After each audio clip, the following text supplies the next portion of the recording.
আসন্ন জাতীয় সংসদ নির্বাচন সামনে রেখে সবচেয়ে আলোচিত শক্তি তরুণ ভোটার।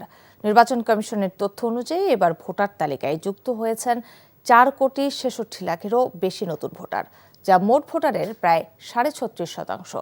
নির্বাচন কমিশনার আনোয়ারুল ইসলাম সরকার বলেন, এই তরুণদের ভোট যেদিকে যাবে সেদিকেই ঝুঁকবে নির্বাচনের ফলাফল। শিউলি রায়ের রিপোর্ট, ক্যামেরায় ছিলেন মোহাম্মদ জালাল উদ্দিন।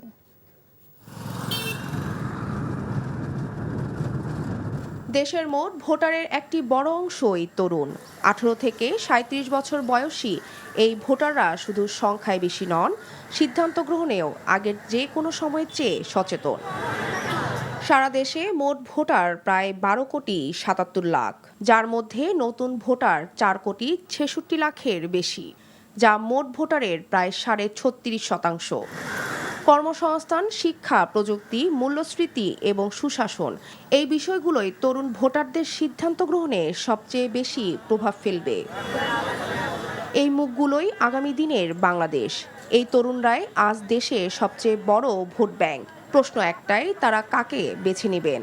কর্মসংস্থান যোগান করতে হবে, ছাত্রদের পাশে থাকবে, সবসময় দেশের মানুষের জন্য কথা চিন্তা ভাবনা করবে। আমি এমন কোনো প্রার্থীকেই চাবো যেন নারীর অধিকারটা আরও এগিয়ে যায়। মেয়ে মানুষ এখনো নিজেকে নিরাপদ মনে করছে না। যেই ভালো একটা ভূমিকা প্রদান করতে পারবে নির্বাচনের এক মুহূর্তে আমাদের ইশতেহারের মাধ্যমে তাদেরকে আমরা ভোট প্রদান করব। আবার কেউ কেউ বলছেন শুধু মার্কা বা ব্যক্তি দেখে ভোট নয়, এবার তারা যোগ্যতার ভিত্তিতে প্রতিনিধি নির্বাচন করবেন। প্রতীক দেখে ভোট না দিয়ে ব্যক্তিকে দেখা উচিত, যে ব্যক্তি তার ব্যক্তিগত পারফরমেন্স, ব্যক্তিগত জীবন। আমার মতে মার্কা দেখে না, প্রার্থীকে দেখে ভোট দেওয়া উচিত।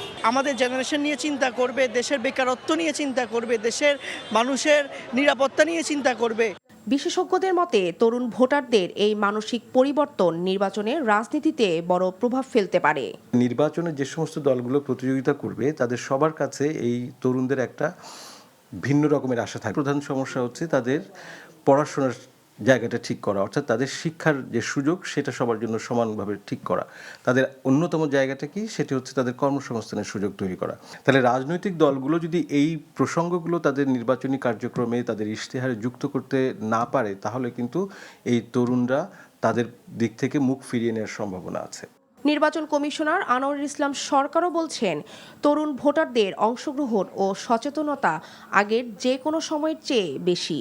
এবারের ভোট নিয়ে সবচেয়ে বেশি আগ্রহী তরুণ ভোটাররা, যেহেতু তারা প্রথমত নতুন ভোটার হয়েছেন এবং বিগত সময়গুলোতে তারা অনেক সময় ভোট দিতে পারেন নাই। গ্রামে গঞ্জে দেখেছি যে ব্যাপক সাড়া পড়েছে এবং আমাদের বিশ্বাস, নির্বাচন কমিশন বিশ্বাস করে যে ভোটারদের টার্ন আউট এবার সন্তোষজনক পর্যায়েই হবে।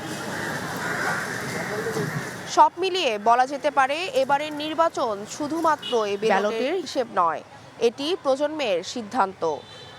তাদের এক একটি ভোট বদলে দিতে পারে নির্বাচনের সমীকরণ, নির্ধারণ করতে পারে আগামী দিনের রাষ্ট্রীয় ক্ষমতা। এখন দেখা যাক তরুণরা আসলে কোন পথে হাঁটবেন। শিউলি রায়, এনটিভি নিউজ, ঢাকা।